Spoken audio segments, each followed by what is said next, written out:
السلام علیکم ورحمۃ اللہ وبرکاتہ۔ GSSR اسلام چینل میں آپ کو خوش آمدید۔ آج کا ہمارا موضوع موت و قبر کے بارے میں ہے۔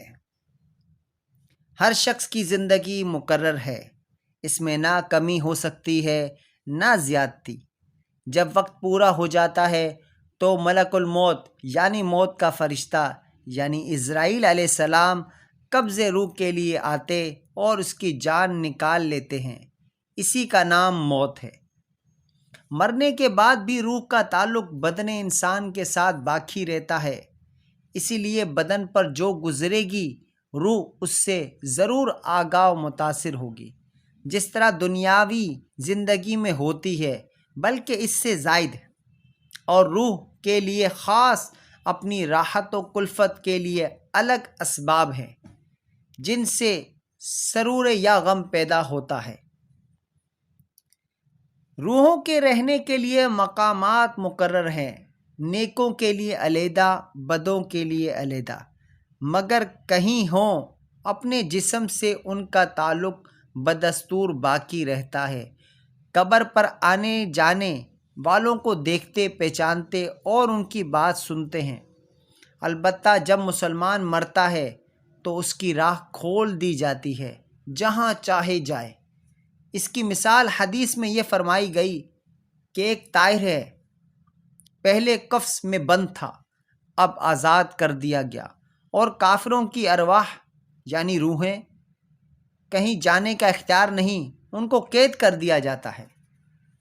یہ خیال کہ وہ روح کسی دوسرے بدن میں چلی جاتی ہے، خواہ وہ آدمی کا بدن ہو یا کسی اور یا جانور کا، جسے تناسخ اور اواگون کہتے ہیں، محض باطل اور حنود کا عقیدہ ہے اور اس کا ماننا کفر ہے۔ موت کے معنی ہیں روح کا جسم سے جدا ہو جانا، نہ یہ کہ روح مر جاتی ہے۔ جو روح کو فنا مانے وہ بد مذہب اور گمراہ ہے۔ جب مردے کو قبر میں دفن کرتے ہیں اس وقت اس کو قبر دباتی ہے۔ اگر وہ مسلمان ہے تو اس کا دبانا ایسا ہوتا ہے جیسے ماں پیار میں اپنے بچے کو زور سے چپٹا لیتی ہے، اور اگر کافر ہے تو اس کو زور سے دباتی ہے کہ ادھر کی پسلیاں ادھر اور ادھر کی ادھر ہو جاتی ہیں۔ جب دفن کرنے والے دفن کر کے واپس ہوتے ہیں تو مردہ ان کے جوتوں کی آواز سنتا ہے۔ اس وقت اس کے پاس دو فرشتے اپنے بڑے بڑے دانتوں سے زمین کو چیرتے ہوئے آتے ہیں۔ ان کی شکلیں ڈراؤنی، آنکھیں دیگ کے برابر سیاہ اور نیلی، بدن کا رنگ سیاہ اور بال سر سے پاؤں تک، غرض و ہیبت ناک صورت کا سامنا ہوتا ہے۔ وہ مردے کو جھڑک کر اٹھاتے ہیں اور نہایت سختی کے ساتھ اس سے 3 سوال کرتے ہیں۔ نمبر 1، تیرا رب کون ہے؟ نمبر 2، تیرا دین کیا ہے؟ نمبر 3، اور حضور نبی کریم صلی اللہ علیہ وسلم کی طرف اشارہ کر کے پوچھتے ہیں کہ ان کے بارے میں تو کیا کہتا ہے؟ مردہ مسلمان ہو تو جواب دیتا ہے، میرا رب اللہ ہے، میرا دین اسلام ہے، اور وہ تو میرے آقا و مولا رسول اللہ صلی اللہ علیہ وآلہ وسلم ہے۔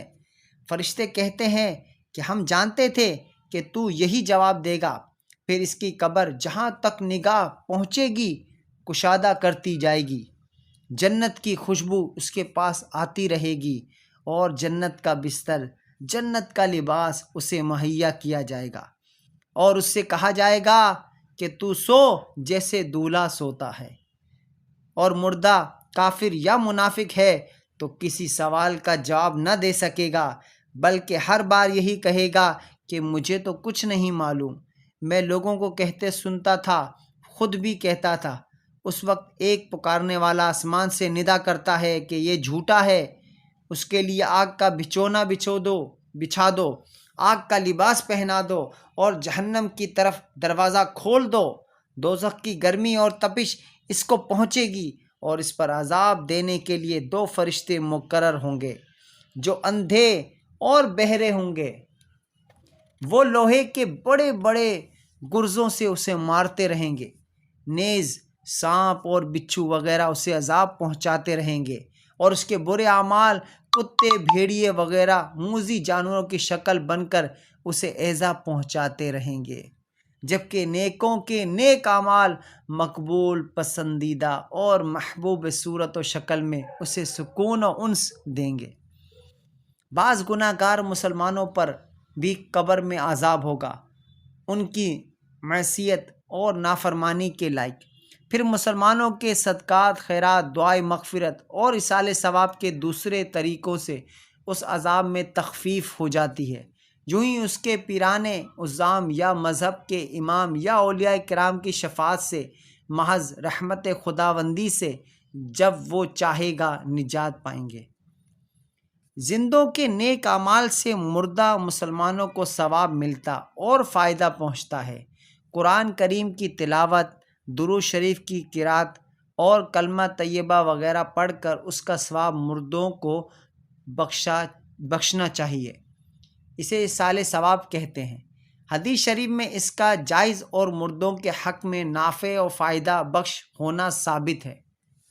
مردہ اگر قبر میں دفن نہ کیا گیا تو جہاں پڑا رہ گیا یا پھینک دیا گیا، غرض کہیں ہو تو اس سے وہی سوالات ہوں گے اور وہی ثواب یا عذاب اسے پہنچے گا، یہاں تک کہ جسے شیر وغیرہ کوئی درندہ کھا گیا تو اسی کے پیٹ میں سوال ہوں گے اور ثواب جو کچھ ہوا اسے پہنچے گا۔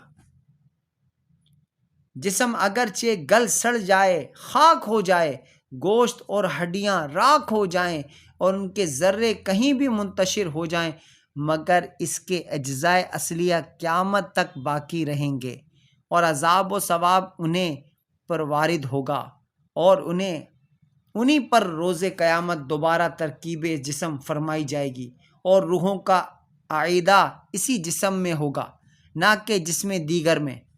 اسی کا نام حشر ہے۔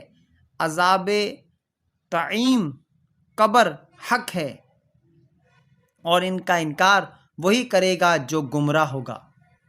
تو دوستو، آپ کو ہماری یہ ویڈیو کیسی لگی؟ کامنٹس باکس میں کامنٹس کر کے ہمیں ضرور بتائیں، اور اگر کوئی سوال پوچھنا ہو تو وہ بھی کامنٹس کر سکتے ہیں۔